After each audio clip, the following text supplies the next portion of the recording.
Hello बच्चों, कैसे हैं आप सब लोग। स्वागत है आपका मेरे YouTube channel study with doctor Pawan Oberoi पर। मैं doctor Pawan Oberoi, head of department faculty of commerce, Bhagwati college Meerut. Students, आज जो है वीडियो 4 तरीके से मैं ये आपके लिए बना रहा हूँ, क्योंकि आज 7 जुलाई 2021 है और कल 8 जुलाई है। तो 2021 तो CCS यूनिवर्सिटी मेरठ का M.Com सेकेंड ईयर का रिसर्च मैथोलॉजी का पेपर है और 14 तारीख में MA पॉलिटिकल साइंस वालों का पेपर है और BA में यही सब्जेक्ट जो है वो सोशल रिसर्च मेथड्स के नाम से है। तो और NTA नेट के एग्ज़ाम में भी जो है और PGT में भी जो है रिसर्च के क्वेश्चंस तो आते ही हैं। तो 4 तरीके से अपलोड करूँगा, 4 तरीके के स्टूडेंट्स और कैंडिडेट्स के मतलब के वीडियो है। तो इस वीडियो में लगभग 300 क्वेश्चन हैं। तो इससे पहले बताना चाहूँगा, फर्स्ट टाइम अगर आप मेरे चैनल को देख रहे हैं तो मेरा channel study with doctor Pawan Oberoi को सब्सक्राइब कर लीजिएगा, बेल आइकन प्रेस कर लीजिएगा ऑल नोटिफिकेशन के लिए। और मेरी प्लेलिस्ट बनी हुई है, BA की ऑलरेडी अलग बनी हुई है सोशल रिसर्च मेथड्स की, MA की जो है रिसर्च मैथोलॉजी की M.Com की रिसर्च मैथोलॉजी की अलग बनी हुई है। ये वाली मैं MA political science research methodology के नाम से अलग से बनाऊँगा। और NTA नेट PGT TGT का जो मैंने क्वेश्चन बैंक बना रखा है, मिसलिनियस क्वेश्चन बैंक कॉमर्स का, जिससे मैंने 50,000 क्वेश्चंस का टारगेट रखा है कॉमर्स और इकोनॉमिक्स से क्वेश्चंस का, तो वो भी मैं आपको प्रोवाइड कराता रहूँगा। तो ये वीडियो बहुत इंपॉर्टेंट है 4 तरीके के स्टूडेंट्स के लिए, है ना, ठीक है ना व्यूवर्स। तो अगर आपको इसकी PDF चाहिए तो जो डिस्क्रिप्शन बॉक्स में मोबाइल नंबर दिया हुआ है, आप मुझसे उससे बात कर सकते हैं और बहुत नॉर्मल सा चार्जेस लेकर जो है ये PDF आपको सेंड कर दी जाएगी। और भी मेरे पास बहुत सारे क्वेश्चंस हैं और प्रीवियस ईयर के क्वेश्चन पेपर्स भी हैं, अगर आप वो भी लेना चाहेंगे तो वो भी आपको प्रोवाइड कर दी जाएगी। ठीक है व्यूवर्स, चलिए मैं स्पीड थोड़ी सी फास्ट रखूँगा। जो करेक्ट आंसर है वो बोल्ड हो रखा है, ठीक है, जो हेडिंग दे रखी है तो ये बोल्ड हो रखा है। तो क्योंकि ये रिवीजन के रूप में मैं करा चुका हूँ, 500 क्वेश्चन में ऑलरेडी करवा चुका हूँ और सोशल रिसर्च मैथोलॉजी में भी मैं काफ़ी क्वेश्चंस करा चुका हूँ। ठीक है व्यूवर्स, चलिए डिस्कस करते हैं। रिपोर्ट में प्रथम होता है शीर्षक, रिपोर्ट में होता है तो शीर्षक, भूमिका और संदर्भ ये सभी होते हैं। शोध रिपोर्ट में किस प्रकार में सार किस पृष्ठ पर दिया जाना चाहिए? द्वितीय पर, यानी कि दूसरे पर। आभार प्रदर्शन किस पृष्ठ पर करते हैं? तीसरे पृष्ठ पर। शोध के निष्कर्ष लिखते हैं तो निष्कर्ष जो है वो एक्चुअली शोध के अंत में लिखते हैं। नेक्स्ट है, शोध रिपोर्ट के अंत में देते हैं संदर्भ सूची, जिसे हम बिब्लियोग्राफी कहते हैं इंग्लिश में, ठीक है। संदर्भ सूची में प्रथम होता है लेखक का नाम। लिखित रिपोर्ट किस प्रकार के कागज पर दी जाती है? A4 size. ये जो A4 साइज क्या होता है, जो फोटोस्टेट वाला जो हमारा पेज होता है एक्चुअली यही A4 साइज होता है। जैसे आप क्लासमेट के रजिस्टर लेते हैं तो वो A4 साइज के ही होते हैं, ठीक है। रिपोर्ट पर होता है, देखिए रिपोर्ट पर शोध का वर्ष, शोधकर्ता का नाम, निदेशक का नाम, ठीक है, ये सभी होते हैं। इंग्लिश में सुपरवाइजर बोलते हैं। शोध रिपोर्ट प्रस्तुत करते हैं तो देखिए शोध रिपोर्ट एक्चुअली जिल्दबंद में ही होनी चाहिए, तो तभी वो अच्छी लगती है, ठीक है। चलिए नेक्स्ट है, किसी एक समुदाय के संपूर्ण जीवन अथवा इसके किसी एक पक्ष के व्यवस्थित एवं पूर्ण तथ्य विश्लेषण को क्या कहा जाता है? सर्वेक्षण। किसने कहा है कि सर्वेक्षण सामाजिक विकास का रचनात्मक कार्यक्रम प्रस्तुत करने हेतु उसकी दशाओं एवं आवश्यकताओं का वैज्ञानिक अध्ययन है? तो वो है बर्गेस ने। निम्नलिखित में से कौन सी विशेषताएं वैज्ञानिक पद्धति की हैं? तो निश्चयात्मकता, वस्तुनिष्ठता और पूर्व कथनीयता, है ना। तो सही आंसर है आपका ऑप्शन नंबर डी, ये सभी। सामाजिक सर्वेक्षण में किस पद्धति का प्रयोग किया जाता है? वैज्ञानिक। सामाजिक सर्वेक्षण में किन घटनाओं का अध्ययन किया जाता है? मूर्त, जो दिखाई देती हैं। अनुसूची में अनुसंधानकर्ता तथा सूचनादाता में आमने सामने के संबंध पाए जाते हैं, बिल्कुल सत्य है। सर्वेक्षण विधि है तो सर्वेक्षण विधि जो है एक्चुअली एक बिल्कुल सरल विधि है। सामाजिक सर्वेक्षण एक प्रक्रिया है, देखिए किस प्रकार की है, तो वो एक जो है सहकारी प्रक्रिया है। निम्नलिखित में से किसकी प्रकृति मूल रूप से व्यवहारिक होती है? सामाजिक सर्वेक्षण। उस सामाजिक सर्वेक्षण को क्या कहते हैं जिसका उद्देश्य किसी समस्या का निदान खोजना होता है? निदानात्मक सर्वेक्षण। ग्रामीण सर्वेक्षण, नगरीय सर्वेक्षण तथा जनजातीय सर्वेक्षण किस प्रकार के सर्वेक्षण के प्रकार हैं? समुदाय एवं क्षेत्र के आधार पर। विवरणात्मक तथा व्याख्यात्मक सर्वेक्षण का उल्लेख किसने किया? हर्बर्ट साइमन ने। अगस्त काम्ट के अनुसार वैज्ञानिक पद्धति का प्रथम चरण कौन सा है? समस्या का चुनाव। लुंडबर्ग ने वैज्ञानिक पद्धति के कितने चरणों का उल्लेख किया है? 4। विज्ञान अनुसंधान की पद्धति है, यह किस विद्वान की परिभाषा है? A.W. ग्रीन की। किस विद्वान ने कहा है कि विज्ञान समस्त अनुभव सिद्ध संसार के प्रति दृष्टिकोण की एक पद्धति है? तो वह है गुड एवं हेट ने। किस विद्वान ने कहा है कि विस्तृत अर्थ में वैज्ञानिक पद्धति व्यवस्थित अवलोकन, वर्गीकरण एवं निर्वचन है? जॉर्ज लुंडबर्ग ने। निम्नलिखित में से कौन सी वैज्ञानिक पद्धति की विशेषता नहीं है? व्यक्ति निष्ठा। पद्धति एक कैसी अवधारणा है? स्थिर। निम्नलिखित में से कौन सा एक वस्तुनिष्ठा का महत्व नहीं है? नैतिक आदर्श व मूल्य। किसने कहा है प्रमाणों या तथ्यों का निष्पक्ष रूप से परीक्षण करने की इच्छा और योग्यता ही वस्तुनिष्ठा है? ग्रीन ने। गिलिन एवं गिलिन के अनुसार निम्नलिखित में से कौन सी एक वैज्ञानिक अभिवृत्ति की विशेषता नहीं है? अवलोकन। निम्नलिखित में से स्वतंत्र अवलोकन किसे कहा जाता है? अनियंत्रित अवलोकन। ये थोड़ा सा मिसप्रिंट हो रखा है, अनियंत्रित अवलोकन है। किसने कहा सभी विज्ञानों की एकता उसकी पद्धति में है, ना कि केवल उसकी विषय वस्तु में? Karl Pearson. निम्नलिखित में से कौन सी सामाजिक सर्वेक्षण की विशेषता नहीं है? गुणात्मक प्रकृति।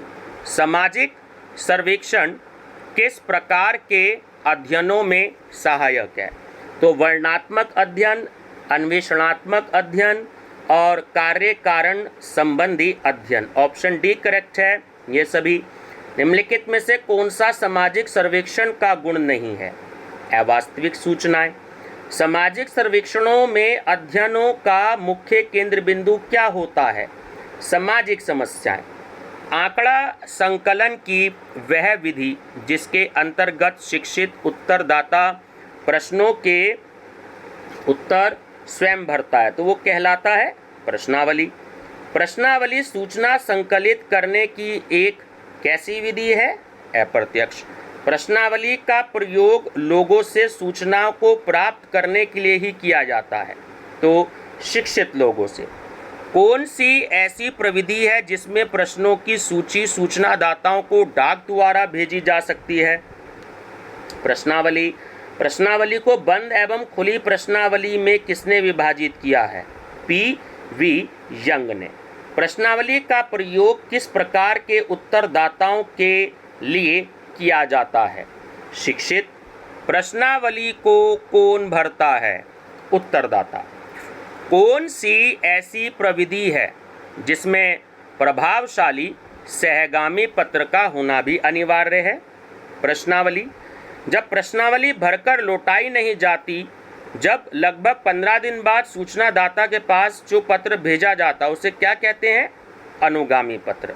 कौन सी ऐसी प्रविधि है जिसमें निर्देशन में अभिनति आने की संभावना अधिक होती है? प्रश्नावली। कौन सी ऐसी प्रविधि है जिसके आंकड़े संकलन करने हेतु सबसे कम खर्च होता है? प्रश्नावली। उस प्रश्नावली को क्या कहा जाता है जिसमें प्रश्नों के संभावित उत्तर चित्रों द्वारा दर्शाए जाते हैं? चित्रमय। किसने कहा है कि प्रश्नावली विभिन्न व्यक्तियों को उत्तर देने के लिए दी गई प्रश्नों की एक सूची है? बोगार्ड्स। शिक्षित उत्तरदाता आवश्यक है प्रश्नावली के लिए। वह प्रश्नावली क्या कहलाती है जिसमें प्रश्नों के संभावित उत्तर विकल्प के रूप में पहले से ही दिए जाते हैं? प्रतिबंधित प्रश्नावली। डैश प्रश्नावली साक्षात्कार पक्ष प्रदर्शिका के समान ही होती है, तो वो होती है असंरचित। बंद प्रश्नावली में उत्तर के विकल्प होते हैं, तो वो होते हैं सीमित। किसने कहा है कि इस या प्रश्नावली से प्रमापीकृत परिणाम प्राप्त होते हैं जिन्हें सारणीबद्ध तथा सांख्यिकीय रूप से प्रयोग में लाया जा सकता है? बोगार्ड्स ने। किसने प्रश्नावली को तथ्य संबंधी प्रश्नावली तथा मत एवं मनोवृत्ति संबंधी प्रश्नावली के प्रकारों में विभाजित किया है? लुंडबर्ग ने। मिश्रित प्रश्नावली के अंतर्गत प्रश्न होते हैं। बंद सामग्री संकलन हेतु साक्षात्कार की अपेक्षा डाक प्रश्नावली को क्यों प्राथमिकता दी जाती है? क्योंकि यह मितव्ययी एवं सरल होता है। निम्नलिखित में से सत्य कथन छांटिए। तो पहला और चौथा कथन बिल्कुल सत्य है कि प्रश्नावली में प्रश्नों के उत्तर उत्तरदाता स्वयं भरता है और 4 नंबर प्रश्नावली डाक द्वारा भेजी जाती है। ठीक है। अनुसूची उन तथ्यों को प्राप्त करने की एक औपचारिक विधि है जो स्थूल रूप से होते हैं जिन्हें सरलता से देखा जा सकता है। इस प्रकार अनुसूची अध्ययनकर्ता द्वारा स्वयं ही भरी जाती है। तो ये किसका कथन है? बोगार्ड्स का। किसने कहा है अनुसूची उन विभिन्न मदों की एक विस्तृत वर्गीकृत नियोजित तथा क्रमबद्ध सूची होती है जिसके विषय में सूचना एकत्रित करने की आवश्यकता पड़ती है? ये कहा है M.H. गोपाल ने। किस अनुसूची में प्रत्यक्ष साक्षात्कार के द्वारा सूचनाएं एकत्रित की जाती हैं? साक्षात्कार अनुसूची। किस अनुसूची को अवलोकन पथ प्रदर्शिका भी कहा जाता है? अवलोकन सूची को। अनुसूची का प्रयोग किया जाता है, देखिए, शिक्षित उत्तरदाताओं के लिए भी और अशिक्षित उत्तरदाताओं के लिए भी। तो सही आंसर है ऑप्शन नंबर सी, ए और बी दोनों। चलिए नेक्स्ट क्वेश्चन है, इसका आंसर था सी, ए और बी दोनों के लिए। निम्नलिखित में से किस अनुसूची का प्रयोग ऐसी सामग्री का आलेखन करने के लिए किया जाता है जिन्हें विभिन्न प्रकार के प्रलेखों, व्यक्तिगत जीवन इतिहासों तथा अन्य सामग्री से प्राप्त किया जाता है? तो वो होती है प्रलेख अनुसूची, डॉक्यूमेंट शेड्यूल। किस अनुसूची के द्वारा लोगों की अभिवृत्तियों का सांख्यिकी मापन किया जाता है? मूल्यांकन अनुसूची। समाज मितीय अध्ययनों में किस अनुसूची का अधिक प्रयोग हुआ है? मूल्यांकन अनुसूची।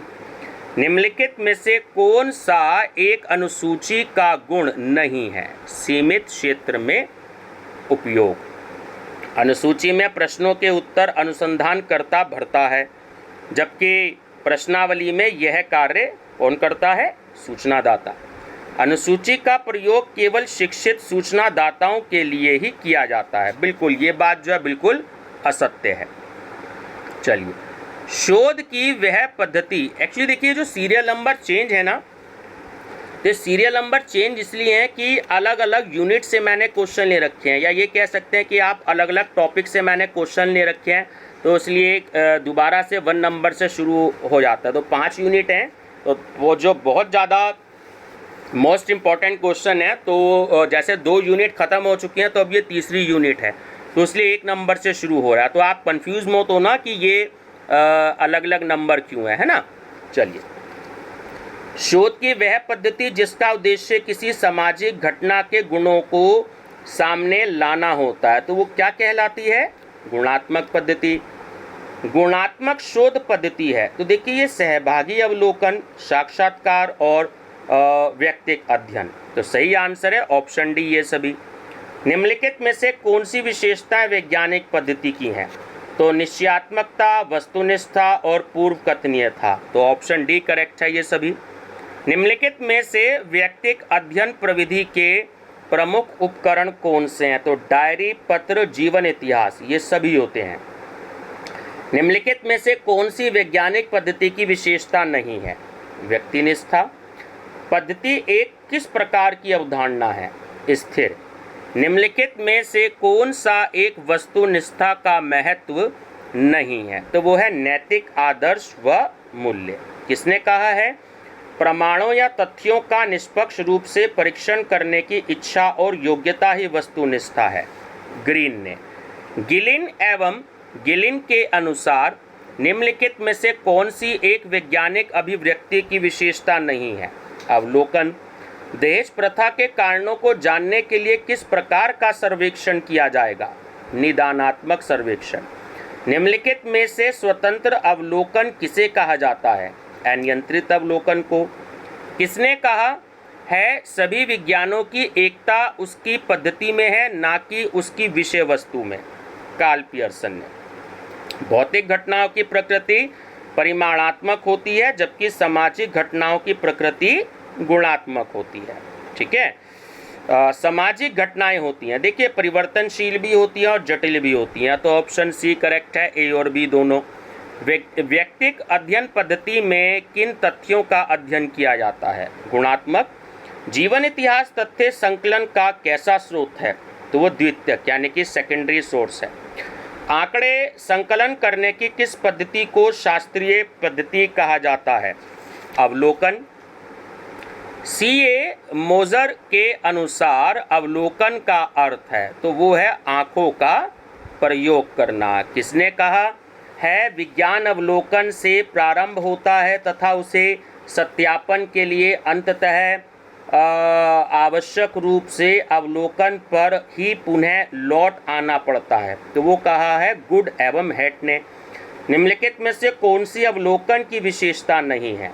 द्वितीयक सामग्री का संकलन। किस विद्वान ने कैदियों के जीवन तथा जेल की दशाओं हेतु सहभागी अवलोकन का प्रयोग किया है? John Howard.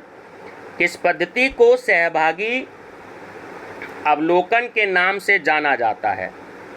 नृजाति लेखन पद्धति। अवलोकन द्वारा द्वितीयक सामग्री का संकलन किया जाता है, यह कथन है बिल्कुल असत्य है। किसने कहा है अवलोकन का अर्थ कानों और वाणी की अपेक्षा नेत्रों का प्रयोग करना है? मोजर। अवलोकन में किसका प्रयोग किया जाता है? नेत्रों का। अवलोकन द्वारा प्राप्त सामग्री अधिक विश्वसनीय है। अवलोकन पद्धति का प्रचलन सर्वाधिक होता है। अवलोकन द्वारा कौन सी सामग्री का संकलन किया जाता है? प्राथमिक सामग्री का। ठोस अर्थ में अवलोकन में कानों तथा वाणी की अपेक्षा आंखों के प्रयोग की स्वतंत्रता है, यह कथन किस विद्वान का है? मोजर का। किस विद्वान ने सहभागी एवं असहभागी अवलोकन के समन्वित रूप एवं मध्यवर्ती मार्ग के अनुसरण करने पर बल दिया है? गुड एवं हेट ने। किस विद्वान ने सामूहिक अवलोकन को नियंत्रित एवं अनियंत्रित अवलोकनों का एक मिश्रित एवं मध्यवर्ती रूप कहा है? सिन पाओ यांग ने। किस अवलोकन में अवलोकनकर्ता एवं घटना स्वतंत्र होती है? अनियंत्रित अवलोकन में। अवलोकनकर्ता को स्पष्ट कीजिए। ऑप्शन ए कि वह व्यक्ति जो किसी उद्देश्य के लिए अवलोकन करता है। नियंत्रित अवलोकन से डिवाइस, जिसे हम उपकरण कहते हैं हिंदी में, का प्रयोग नहीं होता, वो होता है समाज मिति का प्रयोग। व्यक्तिक अध्ययन पद्धति का प्रयोग किसके लिए नहीं किया जा सकता? अनेक देशों के लिए। व्यक्तिक अध्ययन प्रणाली का सर्वप्रथम व्यवस्थित प्रयोग किसने किया? वो किया लीपले ने। व्यक्तिक अध्ययन पद्धति की विशेषताएं हैं, तो गहन एवं समूह अध्ययन और इकाई का संपूर्ण अध्ययन। तो ऑप्शन सी करेक्ट है, ए और बी दोनों। कौन सी पद्धति गहन एवं सूक्ष्म अध्ययन में सहायक है? व्यक्तिक अध्ययन। व्यक्तिक अध्ययन पद्धति द्वारा किस प्रकार के तथ्यों का संकलन किया जाता है? गुणात्मक का। व्यक्तिक अध्ययन पद्धति गुणात्मक विश्लेषण का एक रूप है, जिसमें एक व्यक्ति एक परिस्थिति या संस्था का सावधानीपूर्वक तथा पूर्ण विश्लेषण किया जाता है। यह परिभाषा किस विद्वान से संबंधित है? ओडम। निम्नलिखित में से कौन सा व्यक्तिक अध्ययन का एक दोष है? वो है सीमित अध्ययन। यह किसने कहा है कि व्यक्तिक अध्ययन पद्धति एक सामाजिक सूक्ष्मदर्शक यंत्र है? बर्गेस ने। व्यक्तिक अध्ययन में व्यक्तिक तथ्यों को उनके संपूर्ण जीवन चक्र के रूप में संकलित किया जाता है, यह कथन है बिल्कुल सत्य। व्यक्तिक अध्ययन पद्धति के संबंध में कौन सा कथन सत्य है? ये जो तीनों स्टेटमेंट दिए हैं बिल्कुल ये स्टेटमेंट सभी सही हैं कि व्यक्तिक अध्ययन पद्धति अनेक पद्धतियों का मिश्रण है। व्यक्तिक अध्ययन विधि परिमाणात्मक विधि नहीं है, यह एक इकाई का संपूर्ण अध्ययन है। तो सही आंसर है ऑप्शन डी ये सभी। निम्नलिखित में से असत्य कथन छांटिए। तो जो व्यक्तिक अध्ययन पद्धति में निर्दर्शन विधि का प्रयोग किया जाता है ना, ये बिल्कुल असत्य कथन है। निम्नलिखित में से कौन सा व्यक्तिक अध्ययन के प्रयोग हेतु सर्वाधिक उपयुक्त क्षेत्र है? तो इकाई का गहन अध्ययन, गुणात्मक अध्ययन, व्यक्तित्वों का अध्ययन, ये सभी है। ठीक है। किसने अवलोकन को वैज्ञानिक अनुसंधान की समाजशास्त्रीय पद्धति कहा है? मोजर ने।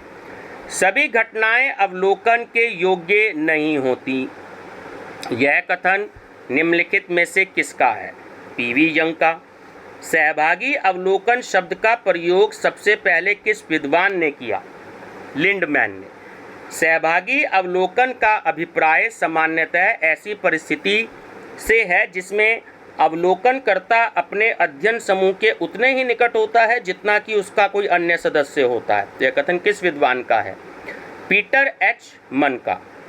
किसने कहा सहभागी अवलोकन का तात्पर्य एक ऐसी दशा से है जिसमें अवलोकनकर्ता अध्ययन के लिए किए जाने वाले समूह के एक सदस्य की तरह निकट हो जाता है तथा उनके सभी सामान्य गतिविधियों में स्वयं भी भाग लेता है? ये कहा पी एच मन ने।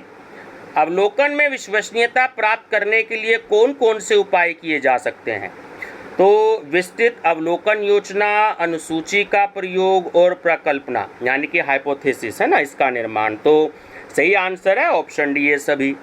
निम्नलिखित में से कौन सा साधारण या अनियंत्रित अवलोकन का प्रकार है? तो सहभागी अवलोकन, असहभागी अवलोकन और अर्ध सहभागी अवलोकन। तो ऑप्शन डी करेक्ट है यह सभी।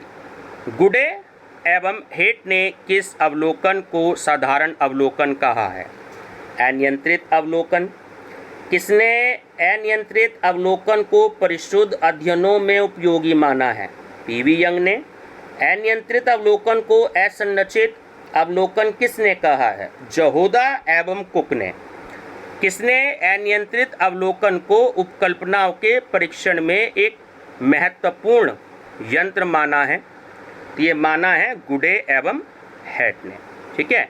सहभागी अवलोकन भाग है किसका? देखिए गुणात्मक अनुसंधान का भी है और इथनोग्राफिक अनुसंधान का भी है। तो ऑप्शन डी करेक्ट है, बी और सी दोनों। किस विद्वान ने कहा है कि साक्षात्कार मौलिक रूप से सामाजिक अंतरक्रिया की एक प्रक्रिया है? तो ये कहा गुड एवं हेट ने। केंद्रिक साक्षात्कार का प्रयोग सर्वप्रथम किसने किया? ये किया मर्दन ने। ठीक है। ये थोड़ा सा क्लियर नहीं हो पा रहा है, थोड़ा सा प्रिंट आउट इसका डार्क है। ठीक है। तो वो नाम है मर्दन। ठीक है। किसने कहा एक साक्षात्कार को कुछ विषयों को लेकर व्यक्तियों के आमने सामने का मिलन कहा जा सकता है? तो वो कहा एम.एन. बसु ने। किसने साक्षात्कार को मूल रूप से सामाजिक अंतःक्रिया की एक प्रक्रिया माना है? गुड एवं हेट ने। साक्षात्कार एक कैसी प्रक्रिया है? मनोवैज्ञानिक प्रक्रिया है। किसने साक्षात्कार को एक मनोवैज्ञानिक प्रक्रिया माना है? पामर ने। निम्नलिखित में से कौन सा साक्षात्कार का उद्देश्य नहीं है? अप्रत्यक्ष संपर्क। औपचारिक साक्षात्कार को किस अन्य नाम से भी जाना जाता है? तो नियंत्रित, व्यवस्थित, नियोजित, है ना। तो सही आंसर है ऑप्शन डी ये सभी। चुनावों में हिंसा के कारणों को जानने के लिए किया गया साक्षात्कार कौन सा साक्षात्कार है? तो वह है निदानात्मक साक्षात्कार। प्रत्यक्ष साक्षात्कार एवं अप्रत्यक्ष साक्षात्कार किस प्रकार के साक्षात्कार यानी इंटरव्यू का प्रकार है? तो वह है संपर्क के आधार पर। वर्तमान समय में साक्षात्कार का माध्यम है तो देखिए आमने सामने बैठकर, इंटरनेट और टेलीफोन, ये सभी है। टेलीफोन द्वारा किया गया साक्षात्कार किस प्रकार का साक्षात्कार है, तो वो है अप्रत्यक्ष साक्षात्कार। सामाजिक विज्ञानों में रेडियो के प्रभाव का अध्ययन करने हेतु केंद्रित साक्षात्कार का प्रयोग करने का श्रेय किसे जाता है, मर्टन को। ठीक है, सॉरी ये मर्टन नाम ही था जो उसमें आपका क्वेश्चन नंबर 60 में आया था। थोड़ा सा ब्लैक होने की वजह से मैं मर्दन गलत बोल गया, माफ़ी चाहूँगा। तो सही नाम है मर्टन। जब साक्षात्कार किसी एक व्यक्ति पर केंद्रित होता है तो उसे कहते हैं व्यक्तिगत साक्षात्कार। साक्षात्कार अनुसूची के द्वारा किया गया साक्षात्कार है तो वो होता है संरचित साक्षात्कार। निम्नलिखित में से साक्षात्कार के बारे में क्या असत्य है, तो देखिए तीनों ही स्टेटमेंट है कि उपयुक्त में से कोई नहीं। कि साक्षात्कार के द्वारा अमूर्त घटनाओं का अध्ययन संभव है, साक्षात्कार एक लचीली विधि है, साक्षात्कार एक खर्चीली विधि है ना। तो सही बात यह है कि उपयुक्त में से कोई नहीं। सूचना के स्रोत का प्रकार है, तो देखिए प्राथमिक और द्वितीय, प्राइमरी और सेकेंडरी दोनों ही होते हैं। किस प्रकार की सूचनाएं क्षेत्रीय कार्य द्वारा प्रथम बार प्राप्त की जाती हैं, तो होती है प्राथमिक। किसने कहा, प्राथमिक स्रोत वे हैं जो प्रथम बार तथ्य प्रदान करते हैं। इसका तात्पर्य यह है कि वे तथ्य संकलित करने वाले लोगों द्वारा प्रस्तुत किए गए तथ्यों का मौलिक रूप होते हैं। तो ये किसने कहा, P.H. मन ने। निम्नलिखित में से किसने प्राथमिक स्रोत को दो भागों में विभक्त किया है, तो प्रत्यक्ष स्रोत और अप्रत्यक्ष स्रोत। ये किया है P.V. यंग ने।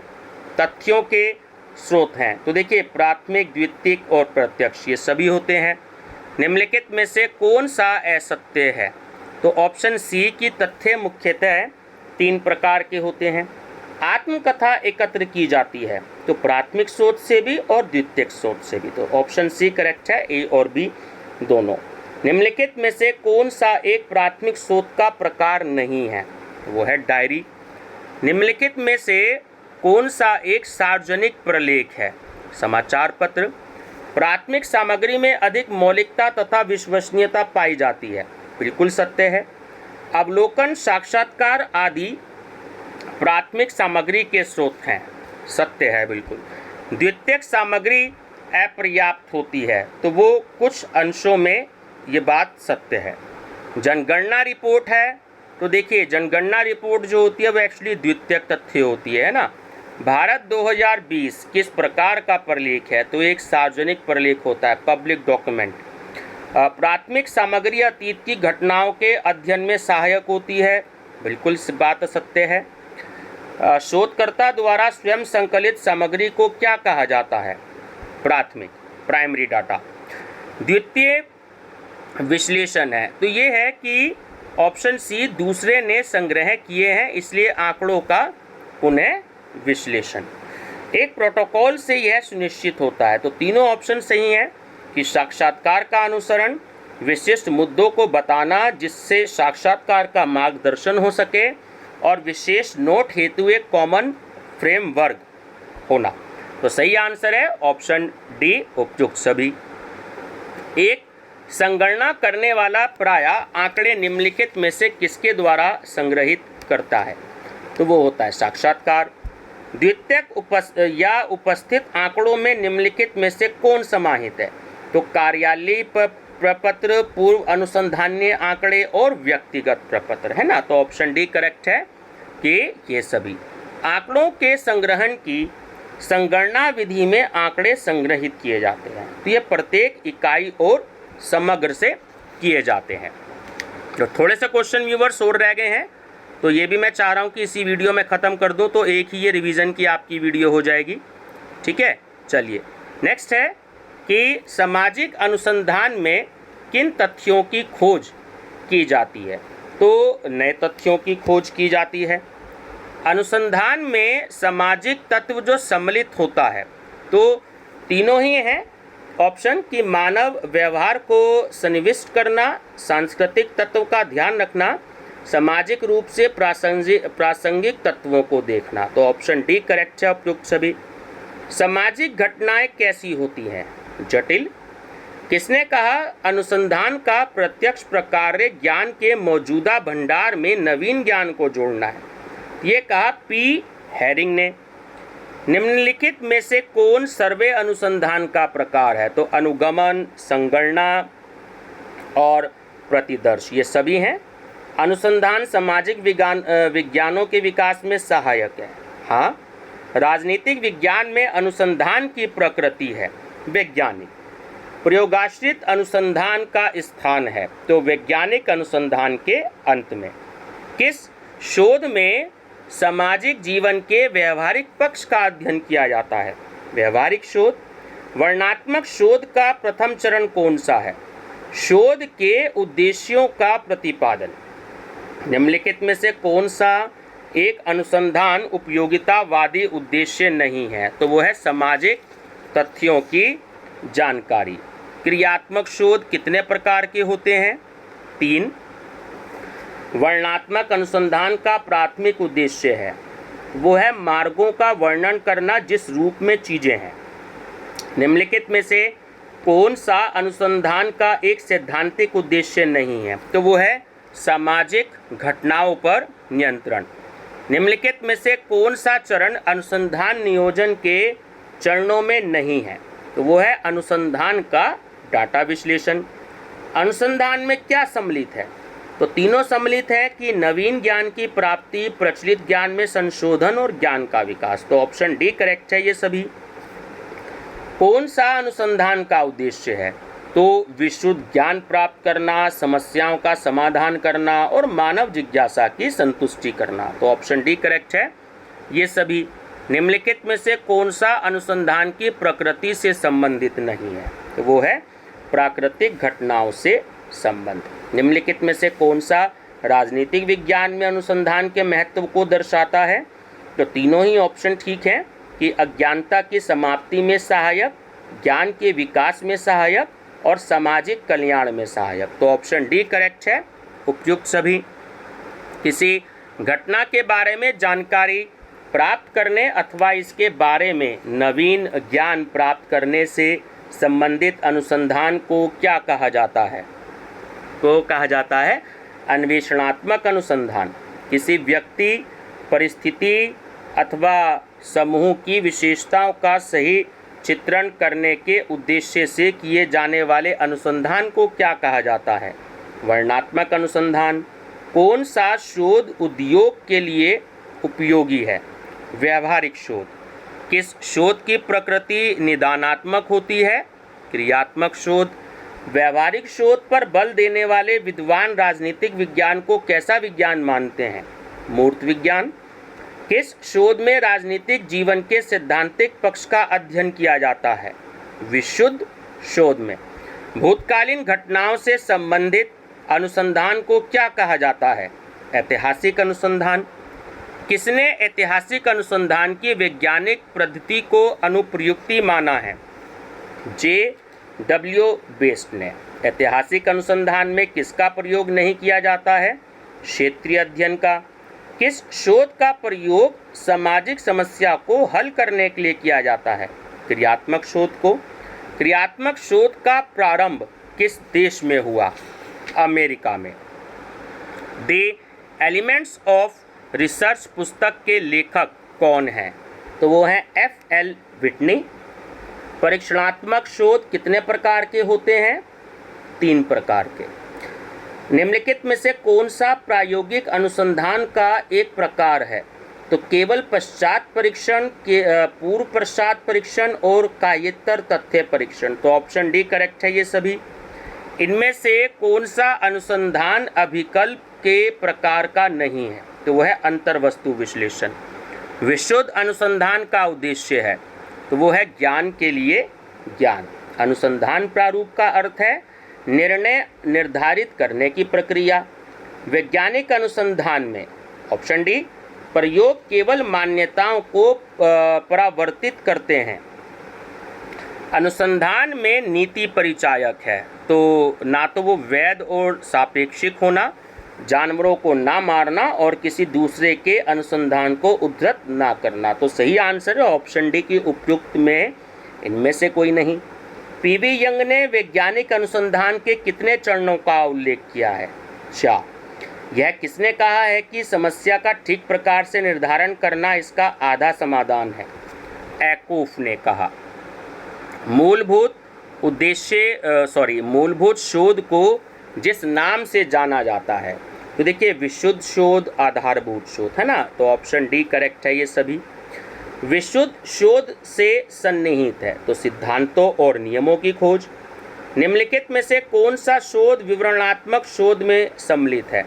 तो राजनीतिक परिस्थिति से संबद्ध शोध, राजनीतिक घटनाओं से संबद्ध शोध और राजनीतिक प्रणालियों से संबद्ध शोध, है ना, तो ऑप्शन डी करेक्ट है उपयुक्त सभी।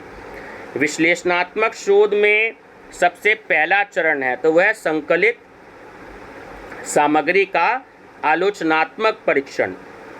समन्वेषणीय शोध सामान्यतः होता है, तो वो होता है आपका गुणात्मक, ठीक है। व्याख्यात्मक शोध में प्रकल्पना, तो ऑप्शन बी करेक्ट है। 2 या अधिक परिवर्तनों के बीच संबंध को व्यक्त करती है, ठीक है व्यूअर्स। चलिए लास्ट यूनिट है, थोड़े से क्वेश्चन और रह गए हैं, तो एक ही यूनिट में पूरा हो जाएगा, क्योंकि मैं ये एक्चुअली रिवीजन वाइज करा रहा हूँ, तो इसलिए सोचा कि एक ही वीडियो जो है मैं इसकी बना दूँ।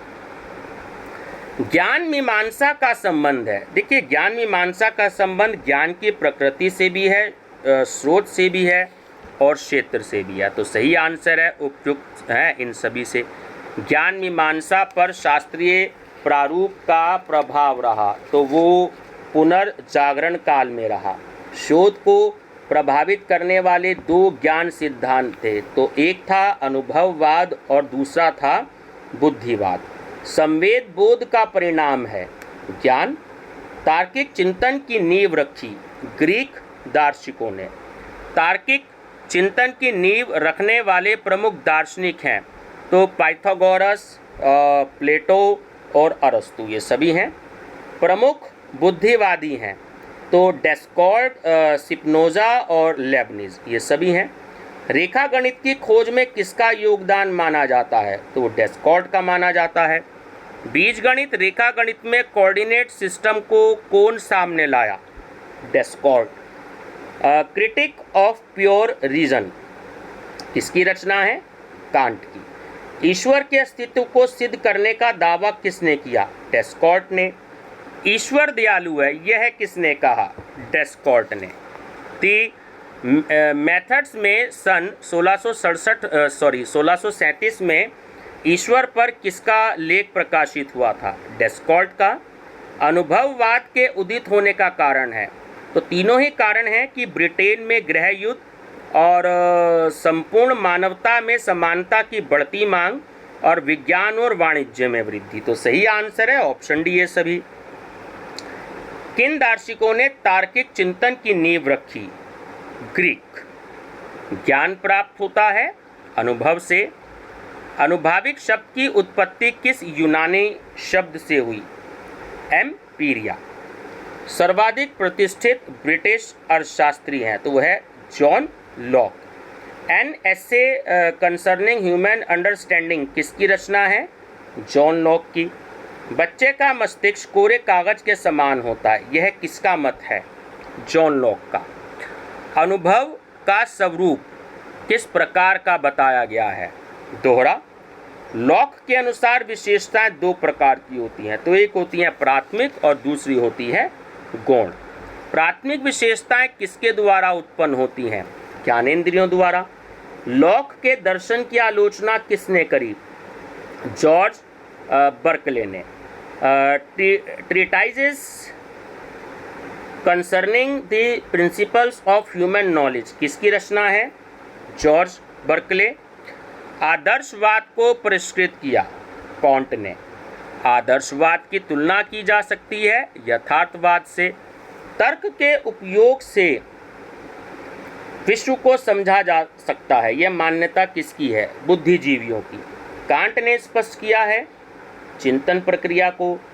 डिंग और सिच मतलब स्वयं चीज ही, शब्दों का प्रयोग किसने किया? कांट ने। वर्तमान सामाजिक विज्ञान की नींव डाली विज्ञान ने। प्रत्यक्षवाद की विवेचना करी कॉमर ने।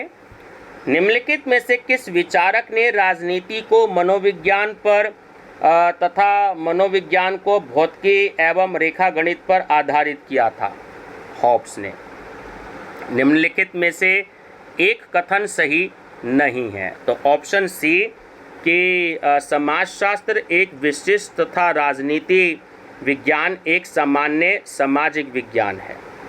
निम्नलिखित में से एक विचारक जिसने राजनीति को दर्शन अनुसार समझने का प्रयास किया था? प्लेटो ने। निम्नलिखित में से किसने राजनीति को धर्म पर आधारित बताया था? अगस्टाइन ने। ऐतिहासिक उपागम है, वर्णनात्मक है। निम्नलिखित में से किसने इतिहासवाद शब्द को लौकिक बनाया है? कॉमर ने।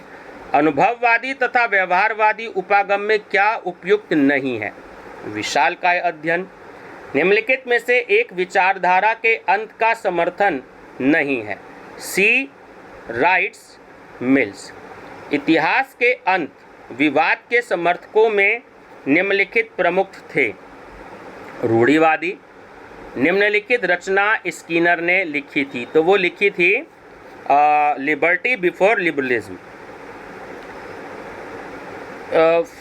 फ्यूकुयामा अपने इतिहास के अंत धारणा में निम्नलिखित से प्रभावित हुआ, वो था हीगल।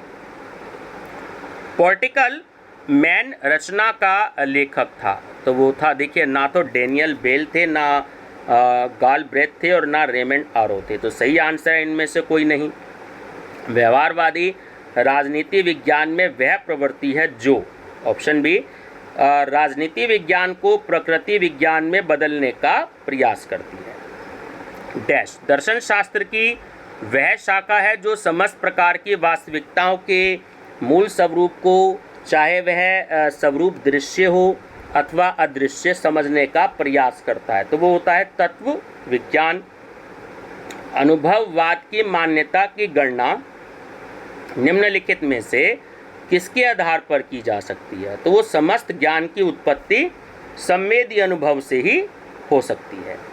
वे ग्रीक दार्शनिक जिन्होंने तार्किक चिंतन की नींव रखी, तो उसमें प्रमुख हैं, तो उनमें प्रमुख हैं, देखिए, पाइथागोरस, प्लेटो और अरस्तु, ये सभी हैं।